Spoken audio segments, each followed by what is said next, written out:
Hello, everybody. This one is called The Ravaging. And yes, things have been ravaged out there hard.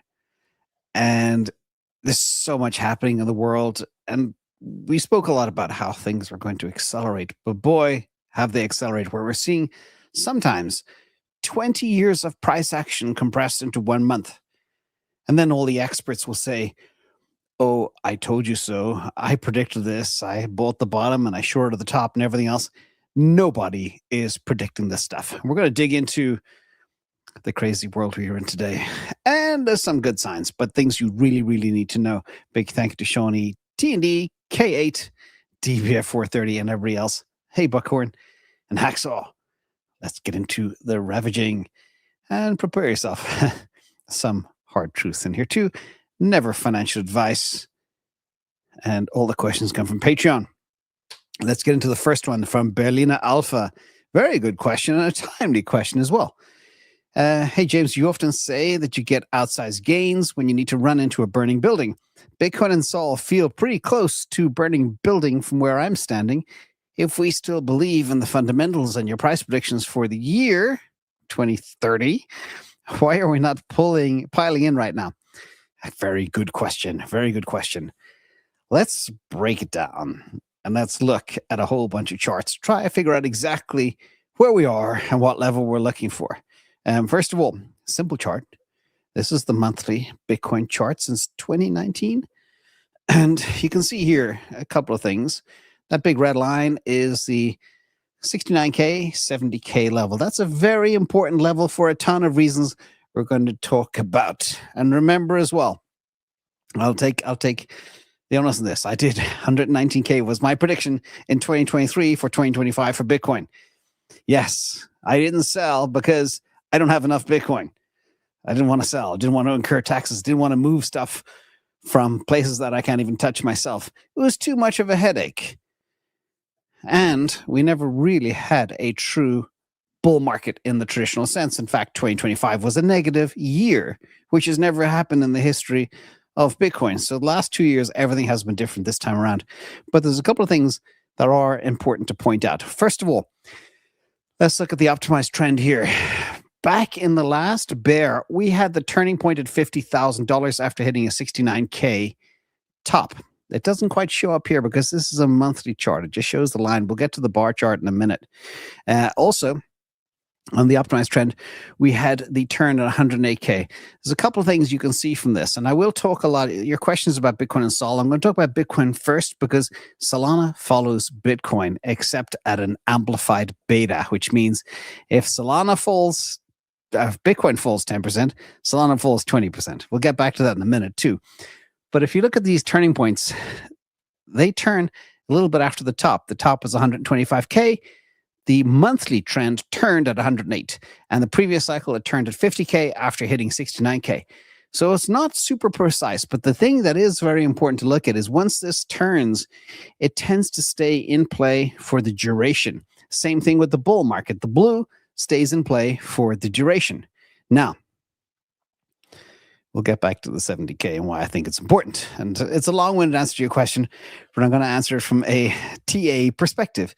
Second, bars. If you look at the bars here, you can see very clearly they push right up to that red line, which is at 69K, 70K, the top in 2021. And then the bottom, November 4th, 2024, the day before the US presidential election, historically has been a bottom for Bitcoin. But it's also been a very tight level of resistance and support going back now for over 5 years. The question is, and you know me from Patreon, the price at which I buy Bitcoin. It's coming close. We're $7,000 away as we speak. 69, 70, I believe, is a good chance of being a very good price to buy. And by the way, if you don't have any Bitcoin right now at all, you got zero, it's worth buying some at 77K. You may not nail the absolute bottom, but still, it's not bad. Let's look at the actual market itself. Bitcoin is now 38% away from all-time high. Solana is 64% away from all-time high. Consider it like 2/3 off. Ethereum, 51% away from all-time high. And you'll notice The bigger the asset, the less it drops. So the beta on Ethereum is higher than that of Bitcoin, and the beta on Solana is higher than that of Ethereum. Therefore, you've got those numbers, 38, 51, 64. You literally cannot make that up.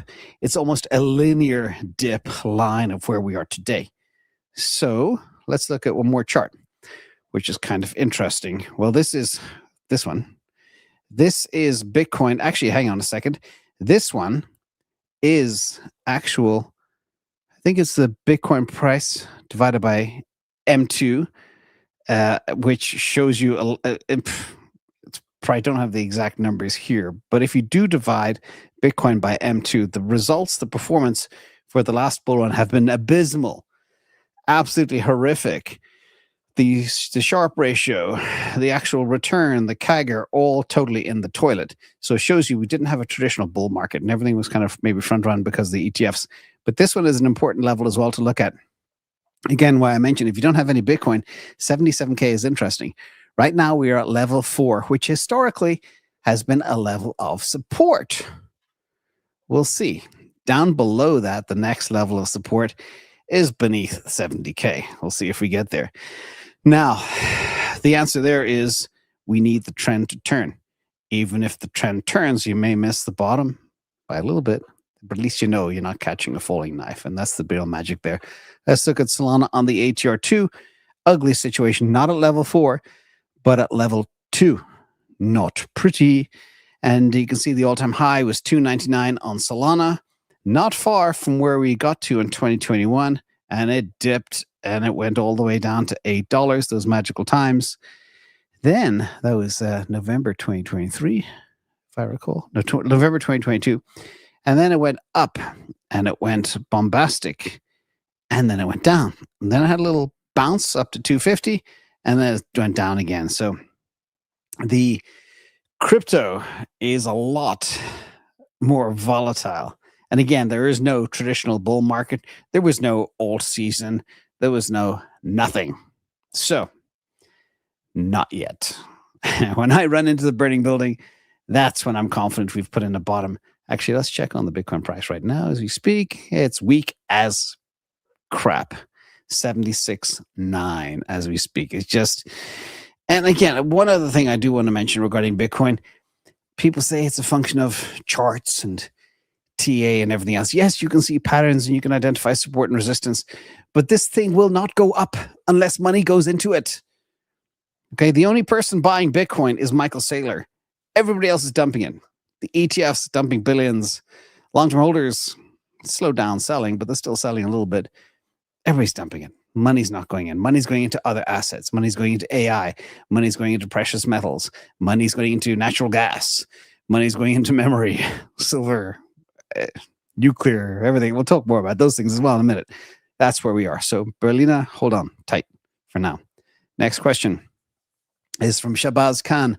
Hi, James and team. I'm still holding SEI because I couldn't locate Hyperliquid during the rotation.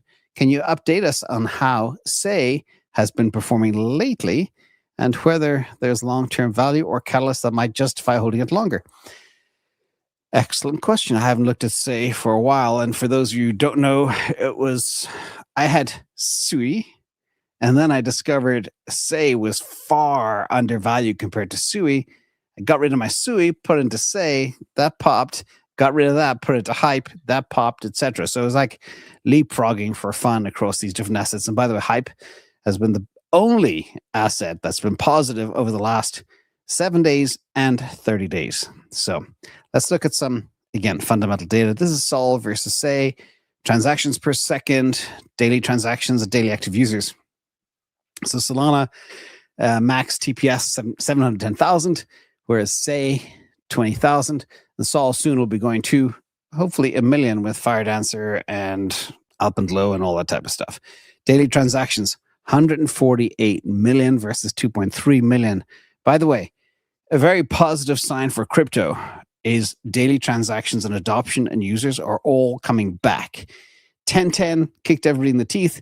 People left the reservation. But guess what? In January, they came back. In fact, Ethereum had a record number of new all-time high transactions, which has never happened in the history of Ethereum.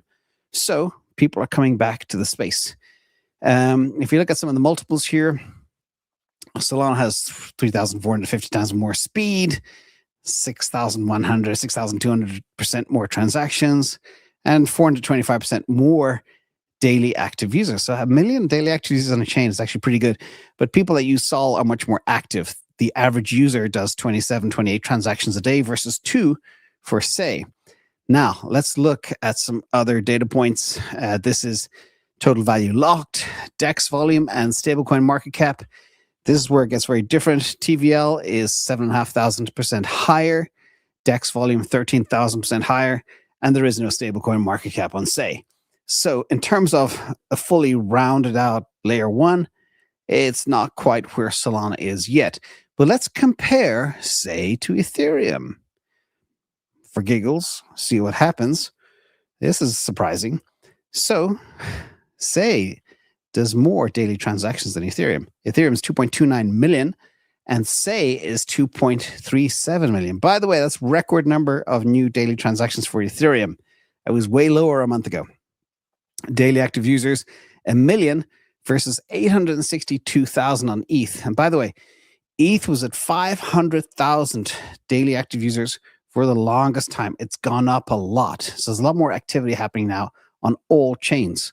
But comparing these two, like market cap, SEI has more users and does more transactions than Ethereum, but it's like 1,000th of the market cap or something like that. So if you have a bag, look at the data, make your own decision. I think it's very undervalued, but it does have some gaps to fill, like stable coins and DEX volume needs to be built up. Just my 2 cents. I don't own either. I don't own any SEI or SEI. Next question is from Lucky Farm.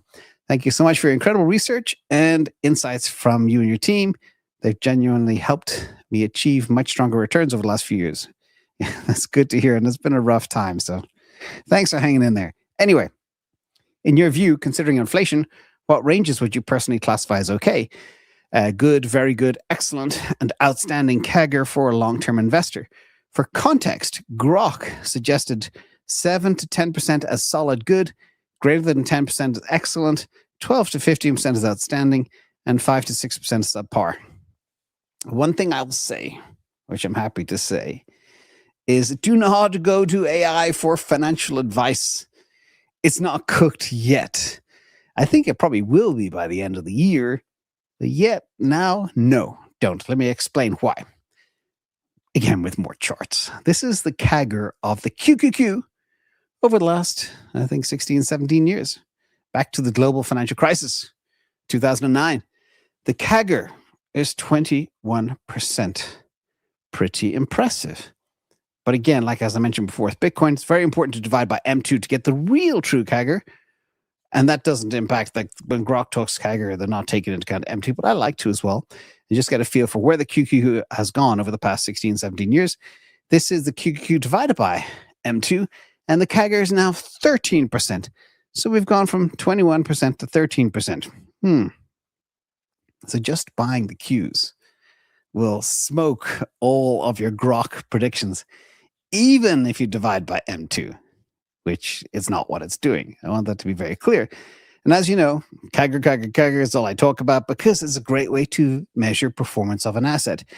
These are the best performing stocks ever in the history of the planet. And the number one CAGR is 48.53% from Tesla. That's the return since IPO. Number 2 is NVIDIA. Number 3 is Netflix. 4, Microsoft. And then Oracle, etc. And even things like FedEx and Costco and Starbucks and Apple and Adobe there. But again, you can see it's not hard to find a 20% plus CAGR. The key is you got to hold it as well. But if you can buy these things cheap, you can actually amplify your CAGRs too. Now, as you know from this channel too, I've always said, if you're not making 14%, you are drowning. You are drowning. Enter Safety in a Moose to back me up on this one. I say CAGR is your tread water level. And he talks about how, wherever you are, the cost of fiat all over, fiat dilution is 14% average globally over the last 60 years. And that means every year it costs humans 3.5% of all their human wealth. Again, the average fiat experiences dilution of 14%.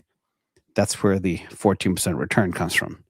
And even looking at the QQQ, a bunch of stuff makes 21%. So that's where you want to be.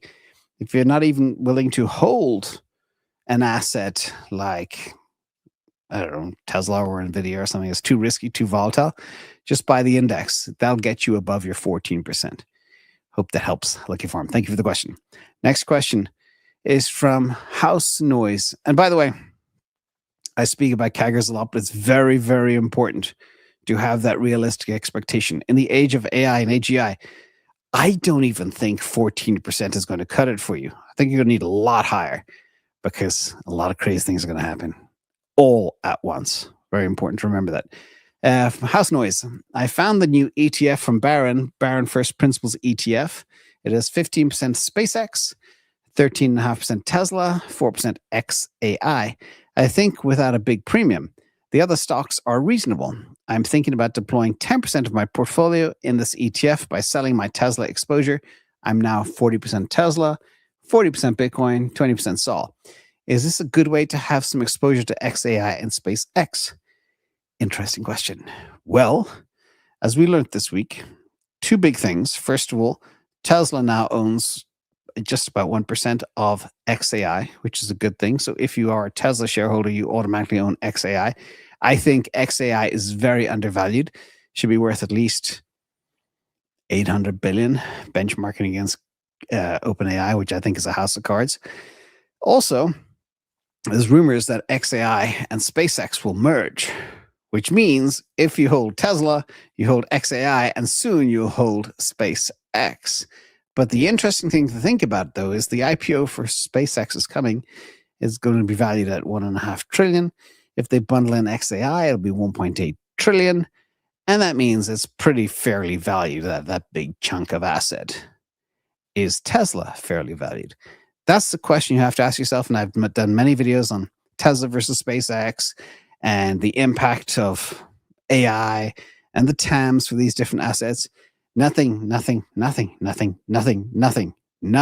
gets close to the TAM and the exposure and profitability from Tesla's 14 different lines of business. Nothing. And I've looked every day. I look for better risk rewards, better upside over the next 5 years, 10 years. I cannot find it. And I look all the time. But let's get into this question. Let's look at the Ron Barron portfolio. A couple of interesting things here.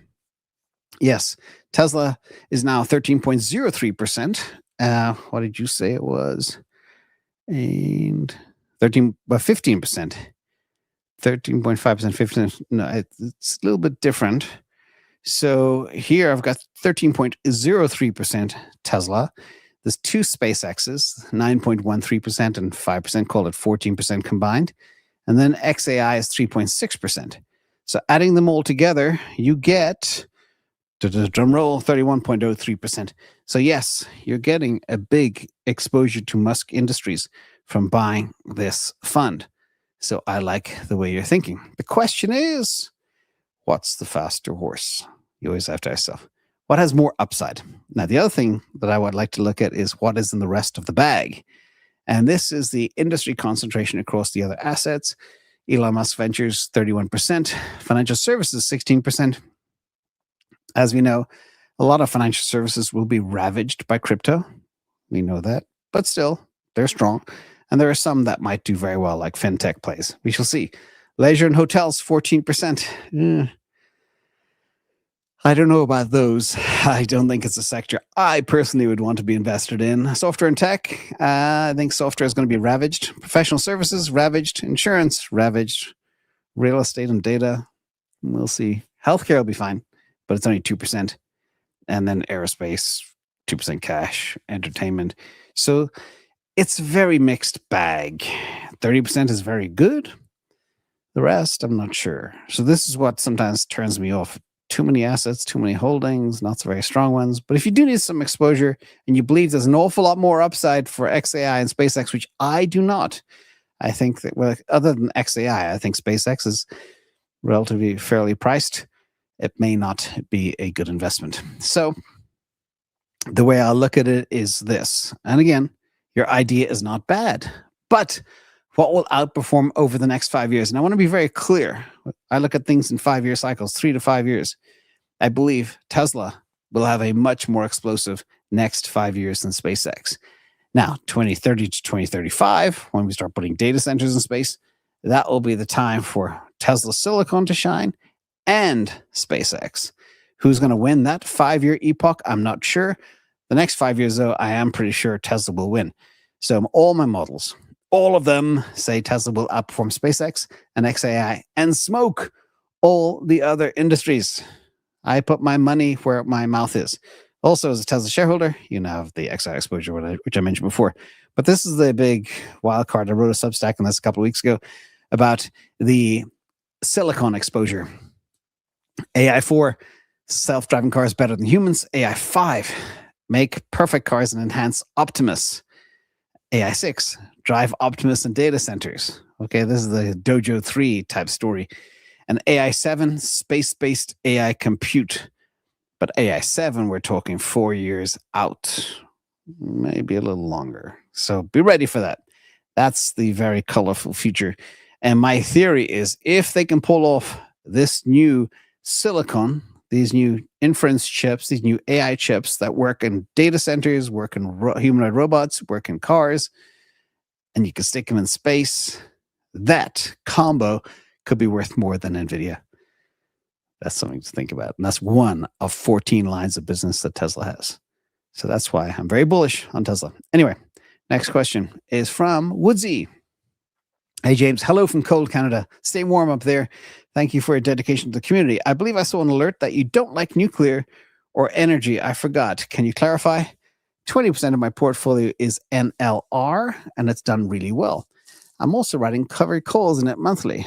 What are your thoughts on either the stock, nuclear energy, or this allocation? Should I trim to 10%, etc.? So I'm very, very bullish on energy, but I will talk about nuclear and why it has been hot in fits and starts, but over the long term, not so much. And there's a number of reasons for that. First of all, if you look at the last decade, again, QQQ are back in the mix here versus NLR. NLR, the QQQ return over the last decade is 2.2 times that of NLR. Even the S&P 500 beat it. But you can see nuclear has been explosive. A lot of people know they need more energy. A lot of people know they can't get access to other forms of energy. Natural gas, maybe oil, maybe solar. So they look at nuclear. But anytime you get involved with nuclear, it takes a long time to set up and build. So all the stuff, all the activities happening now will not come to fruition for 5+ years. And that's outside my 5-year window for an investable asset. That's why I don't touch it. If we have a breakthrough where SMRs are spun up, hundreds of them at a time in a very short window, like every year, then it becomes interesting, but we're not there yet. Also, I would like to talk about the cost. So again, people, you mentioned the word solar, and it's like, oh no, solar's crap. But it's not. So we're all here because of solar. Solar is the preeminent source of power, and it has the lowest cost of any energy, no matter what type of solar you're looking at. And nuclear is very high capital upfront costs, 5 to 10-year builds, and it's very uncompetitive for rapid scaling, and it's very expensive. And this is where the emperor has no clothes. There's a cheaper form of energy without the side effects of the risks and pollution of nuclear, and that is solar. And that is why our friends in China, kidding, well, competitors in China, whatever you want to call them, I'm not a member of the CCCP or whatever, or is it CCP? Or, anyway, sometimes if you mention China, people say, oh, he's a spy or whatever. No, but the Chinese have installed more than twice as much solar capacity in the first half of 2025 as the rest of the world combined. What do the Chinese know? Okay. And Elon Musk even says, solar is not a source of energy. It is the source of energy. Okay. Take a page out of the Chinese book. Solar is the way. It's cheap. It's fast. easy to set up, no headaches, plenty of room to put it. And guess what? All the satellites in space, guess what they run off? Solar. Guess what space data centers run off? Solar. We just need the capacity that the Chinese have built up. The Chinese know the best, cheapest, most effective way to get power and ramp it fast. And they have chosen solar.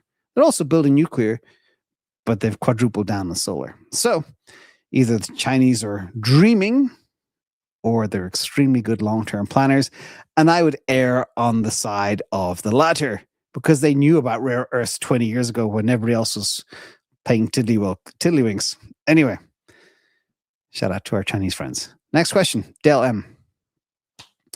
Oh, I forgot. Well, conclusion to the last question. Solar exposure would be better. And by the way, Tesla and SpaceX are doubling down on building out their solar capacity. In fact, they came out with a new solar roof last week as well. So that's the place to go. Nuclear is too risky, too far out, and long-term it underperforms other indexes. My thoughts. So scale back. Do as you will. There's the information. Dale M. I'm in Europe and own a lot of Tesla shares priced in US dollars. Since the dollar is going down in value, should I switch my Tesla stocks to ones priced in euros? Very good question. And this trips up people a lot all the time. Let's look at what we're talking about first. The euro US dollar. The US wants a weak dollar. That helps exports, reduces imports, helps get rid of the debt, reduce the debt, etc. This is the Euro USD chart going back. How long did I go back? I just took this segment, 2015. And you can see it's like a range rider. It ranges between like $1.22, that is 1.22 US dollars per euro, which means the euro is strong, the dollar is weak. And then at the bottom end of the range, like one parity, sometimes it hits parity. It hit parity back in 2022. But normally it falls to about 1.04. And that means $1.04 per euro. Also, the red line is the 200-day moving average. We're above that. We spend half the time beneath the 200-day, half the time above. And we've been above the 200-day since 2025. And the dollar is very weak as well. So if you are an FX trader, we could be getting close to the top of the range for this. Anyway, let's get back to the big story. Because no, you got no need to worry, no need to swap. And let me explain why. 3 reasons that trip a lot of people up. First of all, the Tesla listing is on NASDAQ in US dollars. And the secondary listings in Frankfurt, etc., quote the price in euro, but represent the same underlying shares or equivalent direct exposure. The euro price is essentially the US dollar price converted at the prevailing FX rate. No science there. If the US dollar weakens further against the euro, as the euro USD rises, as shown in the chart, to above 120, nothing happens. Okay, nothing happens. The euro quoted in Tesla will fall proportionately even if the US dollar stays flat. And your economic exposure currency fluctuations remain identical, whether you hold Tesla or Tesla on the Xetra German exchange. And remember also, there's another twist here too. Tesla has global operations, including Gigafactory Berlin, European sales, a lot of sales in Asia, China. And this provides also a natural partial hedge to euro movements. But the company's reporting, valuation, etc., and primary investor base is tied to the US dollar. So you do not need to switch. Remember, this switching Tesla shares does not address the concern you have. You're fine. Stick with what you have. Real easy.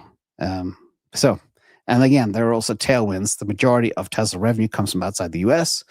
Therefore, a weaker dollar bring in stronger foreign currencies, which actually helps the P&L. Next question is from WSpell56. Thanks for being so active in Discord. Yeah. 35,000 posts in 2025, just on that platform alone, or 30,000. Crazy numbers. Anyway, I'm 19 for 20 this month on the 5 and 50-minute time frame on IDSS. That means a win rate, 19 out of 20 trades. Would you consider working with the development team, not mods, the development team to make the best 5-minute, 50-minute, 1-hour timeframes watch list for Confluence Model traders?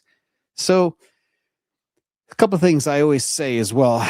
You never want to completely rely on data science models, technical models, trading models, without keeping your eye on what's happening outside. So right now, a lot of turbulence in the markets because of precious metals, government shutdown, new Fed chair, all that type of stuff.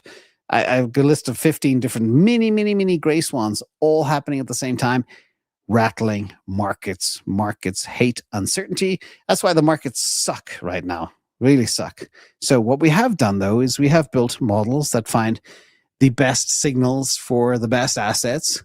But the problem is you got to always keep your head out the window and find out why before you jump in. Now, that being said, we are looking at a way of putting it all together in a simple format for people to identify opportunities they may miss because they can't look at all the charts all the time across all the assets, across all the timeframes. So coincidentally, last week we kicked off a mini project on exactly that. So stay tuned. Stay tuned. Hopefully we can get that done soon because time is of the essence, everybody. Next question. Let's go, L. Although real estate is a much slower horse compared to certain, we're talking about horses again, this is the horse channel, compared to certain stocks with amazing CAGRs, such as Tesla. But if Elon is right about universal high income, wouldn't that mean most other wants, needs could be easily met?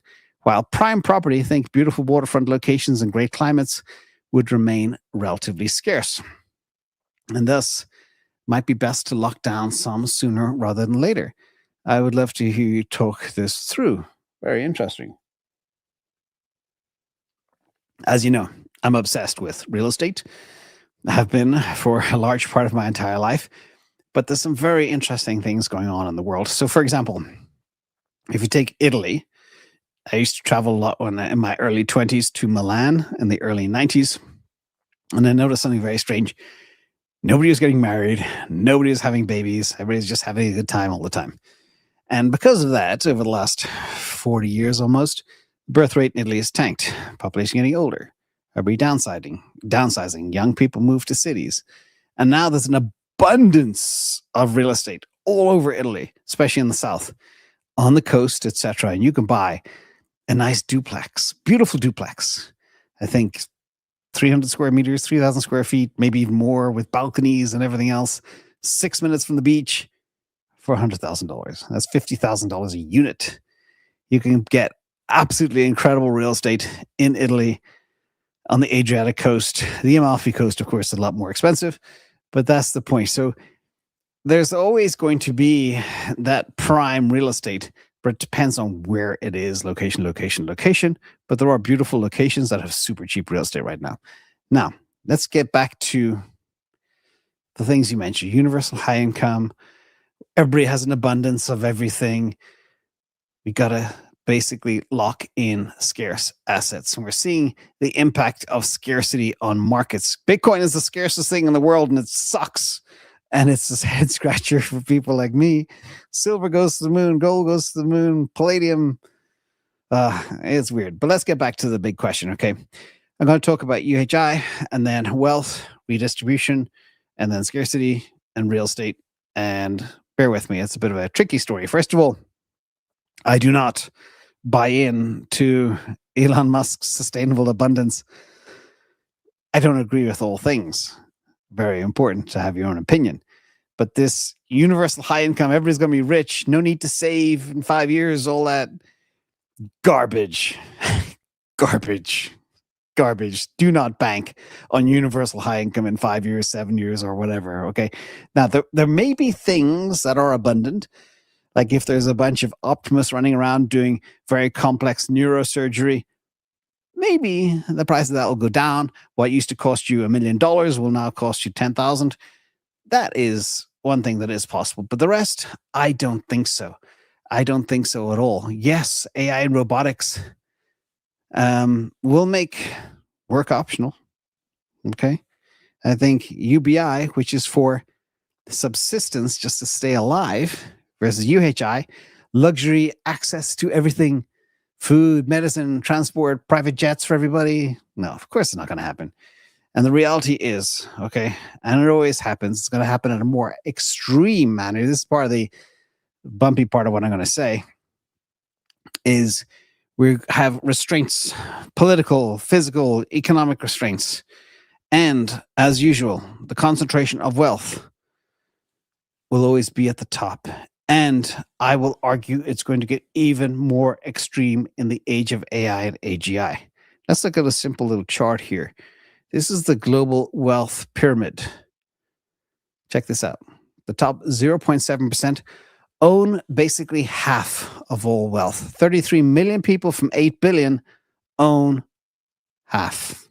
Okay. If we go to the next tranche, the $100,000 of wealth to $1 million of wealth, not just the $1 million plus, you get to an even bigger chunk. So you combine the 100K to 1 million plus the $1 million plus wealth, you're at 86, 87% of all the assets in the world. So just imagine for a second, how are you going to distribute all of that wealth from those 3,500 million people to the other 8 billion people?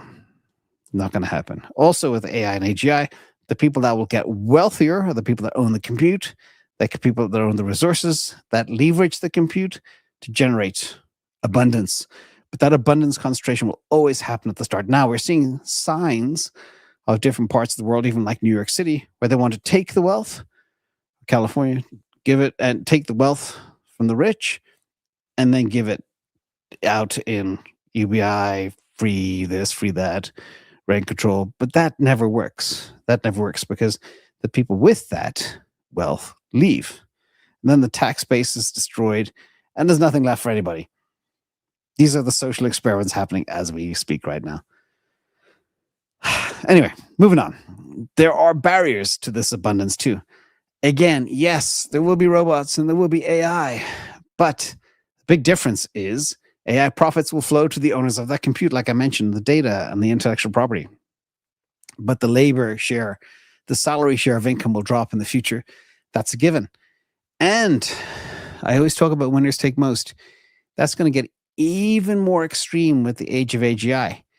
There won't be 10 LLM winners, 10 AI winners, whatever, 10 space winners. No, there'll be one. And then there'll be 20 companies fighting over the crumbs. That's always the way it's going to happen, but it's going to be even more concentrated right now. And the rate of change is also going to be phenomenal. One thing you got to get ready for too is there might be a winner last year or 2 years ago, and then something like Claudebot, Modbot, or whatever can pop up last week and eradicate everything for the rest of them. The pace of change, I always knew it would get faster and faster, but nothing like what happened over the last week. It is extremely radical. So remember, the winner today may not be the winner tomorrow. Very important as well. Also, ultra high income would require radical redistribution of capital, which is not going to happen. Simply not. There will be some type of, I think, an AI aristocracy out there. We know who some of the players are already, but they can also be disrupted, just like a lot of disruption, which I'll talk about in a minute. Now, back to property and real estate and scarcity. This is what I think about a lot too. And I think you're kind of maybe sort of onto something, but I'm not sure. But where the value resides in an AI world will be in scarcity, but what type, I'm not sure. And even if goods become free, prime land will remain inherently scarce. Unless, of course, you're going to a part of the world where there's, again, aging populations, etc., where there's a lot of housing and cooling markets. So would it be a stable hedge? Yeah, maybe. But even if it is, I don't think you're going to be able to sell it or buy it. So it won't actually go up in value. And I do believe as well, the concentration and this pyramid I mentioned will get even more concentrated.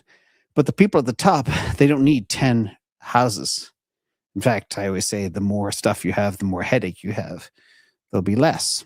And there'll be less demand for the big houses. And one of the theories I have in the US, if you take really expensive real estate here, like the $5 million homes, $10 million homes, there's going to be nobody to buy those puppies in 5 to 10 years. Nobody. So there's going to be a glut of these, say, $10 million homes with very few buyers, which means the price of $10 million homes will fall to $5 million. And the $5 million homes will fall to $2 million.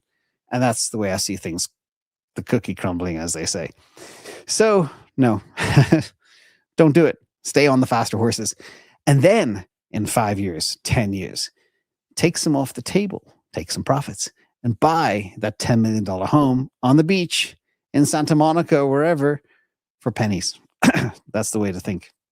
My plan. Financial advice. Next question. Marty seeking sats. Hi, James. First of all, I'd like to say my greatest ROI is this Patreon. Woohoo.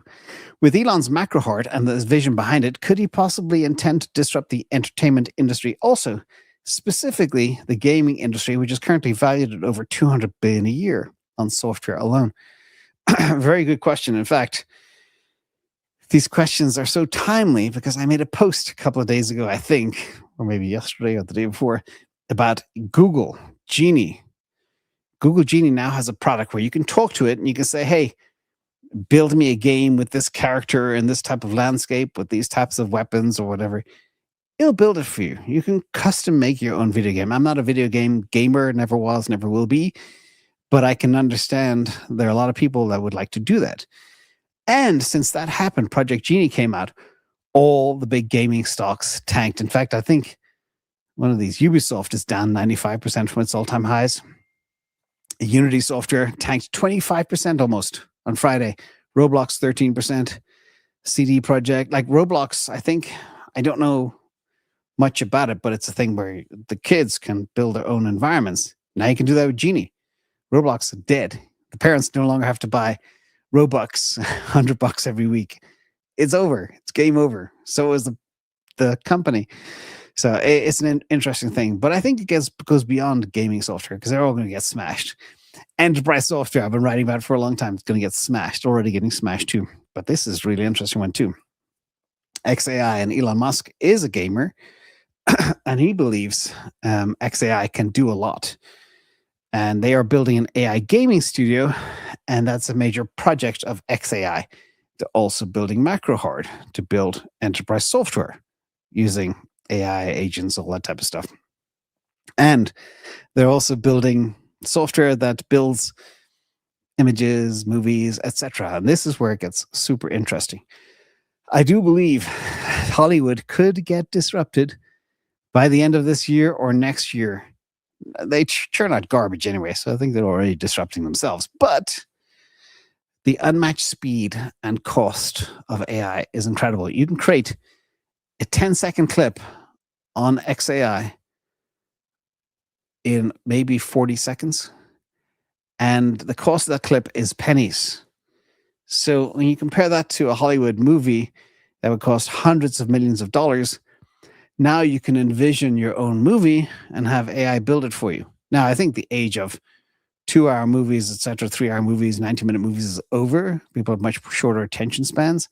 I think the future is maybe these mini little things like 15-minute movies, 30-minute movies, and the AI will be able to spin them up, write much better scripts, have much more interesting characters. And where I think movies really fall down all the time is the endings suck. I haven't seen many movies. I only watch the best of the best, but I always really think in my head is like, what happens if they put a little twist at the end of the movie? It could have made it so much better. Instead of having a happy Hollywood ending, have some sort of a jarring finish that will stick in your mind for weeks on end. That's what people, maybe like me, need to hear. So I believe the cost will collapse. Hollywood is destroyed. And that's a $124 billion market on top of the gaming market, $200 billion. So it's a third of $1 trillion per year. Just gone with AI. More disruption. That's why this video is called The Ravaging. That could be a movie itself. Anyway, helping animals. This week, we supported the Shedrick Wildlife Trust to help Titan the rhino. He's a brave baby black rhino who survived dangerous cliff face and 2 nights on his own. And now he's coming back to health and taken care of. And rhinos are very precious. Tomorrow morning, DCA Live. What will we talk about? And what will the price of Bitcoin be? Bitcoin has just made a new low, 76.5. Keeps going lower. Nobody's buying. Nobody's buying. But the bottom could hit soon. $6,000 from now. And then people will buy. We'll see. And I hope you all learned something. Let's do some live questions. from the team. That was the ravaging. And a big thank you as well to the mods in the chat. Sorry about the market conditions, but it's ugly. Doc Intern, Bitcoin seems to closely track Marty Party's Wyckoff accumulation thesis, and according to that, a pump is due. What are your thoughts on that? Ooh, interesting. So Marty and I will probably differ on this, and this might be a bit of a spicy take, but Marty's been sending those charts every week now for months and months. I have them all. I compare them all. So the way it works with a Wyckoff is you can fit any particular shape or pattern to a chart. All you need to do is move your grids. Okay, how the magic works, your x-axis, you can stretch or squash the time. So for example, if a recovery took too long, like the official pattern, etc., you can just compress the horizontal scale until the proportions match the textbook. Also, you can zoom in and make a tiny wiggle look massive, the selling climax or whatever as well. And you can do selective cropping by choosing where the chart starts and ends, and then you can fit the Bitcoin price over the top to make it a W or U shape, etc. And I know because during COVID, I made a video and I actually made the infection rates of the United States for the virus match a Wyckoff by just playing with the X and Y axis. Okay. Now, this is the important part. If it was that easy, everybody in the world would be a billionaire because they just pull out the Wyckoff chart and you're golden. So don't believe that. It's moving the goalposts, squeezing things to fit, etc. Subjective framing to fit your bias. Be careful and just go back look at all the old ones, and you'll see. The bottom was supposed to be in on on Christmas Day, I think. Bottom was supposed to be on the 3rd of January. Didn't happen. Everything has changed since then. It's completely broken down a lot more since. So again, it's a moving target, but much respect to Marty, but don't buy into the Wyckoff. And I've studied it too, because I could never, ever make it work, but I can make it fit, but you can never make it tradable. There you go. So we'll see. We could debate that tomorrow on DCA too. Yeah. Again, if markets were that predictable, you get all these people. I got a little rant for a second here. You get all these people say, "Oh yeah, I bought silver at $20 and I shorted right at 120 and 10x short." Boom. Maybe, you get all these people come out of the woodwork, say they did that. There's unprecedented events have happened. Again, as I started the story at the beginning, we saw 20 years of silver price action happen in a month. Risk happens fast, and it's happening faster and faster. Disruptions happening faster and faster. Everything is on a crazy scale. Crazy scale. So you do have to fit all your X's and Y axes and compress and expand to make things fit. Then you can work magic.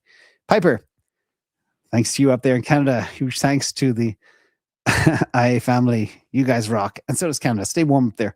Paul Poco. Bitcoin dumping hard will make MicroStrategy dump even harder. Yes. However, the NAV premium is getting close to bear market lows, which was around 72%, i.e. 28% off their Bitcoin bag. We're like at 78% right now, like 22% instead of 28%. So there's not a lot of more fall to go. And there'll come a time where the ARB traders will say, this is too cheap. Then they'll deploy and then they'll sit and wait. And the recovery might take 3 months, 6 months, a year, but it'll recover. And the NAV premium will go back to 1 or higher if Bitcoin goes to the moon. Then people will just grab any proxy they can to get exposure to Bitcoin. And sometimes for people like me, it's easier to do that with things like proxies like MicroStrategy. So, but we have to wait for this. This is very important. We have to wait for the turn, my friends. There's a little bit of a tail there, so maybe potentially a turn, but we don't know. And the other thing that's interesting too, if we look at this chart, actually, just one thing I forgot to point out the first time I showed it, if you look at the bar, The price of Bitcoin today is the same price it was back in April 2025. Coincidentally. So do with that as you may. So things are, it's a lot like we haven't been here before. We were here 9 months ago. Anyway, thank you for your super sticker as well. DBF, Buckhorn, Hacksaw, Vitruvio for life, Swiper No Swiping, Music Lover, B-Man, Saul Strider, Signal 103, Halle Kayla, and AC Rolfa. Thank you so much for coming, my friends. Thank you all for being here. This was, 4,000 people. It's the biggest views ever. People must be pooping their pants. Watch the charts. Watch the turn. Be ready. Be ready. I was getting really uncomfortable stacking cash for nearly 7 months. These are the times you wait for. We're getting close to maybe a capitulation moment. You can tell when you see the whites in my eyes. When I'm afraid, that's the time to buy. But I don't get afraid. But then market's way too long for that. Anyway, thank you all for coming. See you all tomorrow morning. Good night. Bye.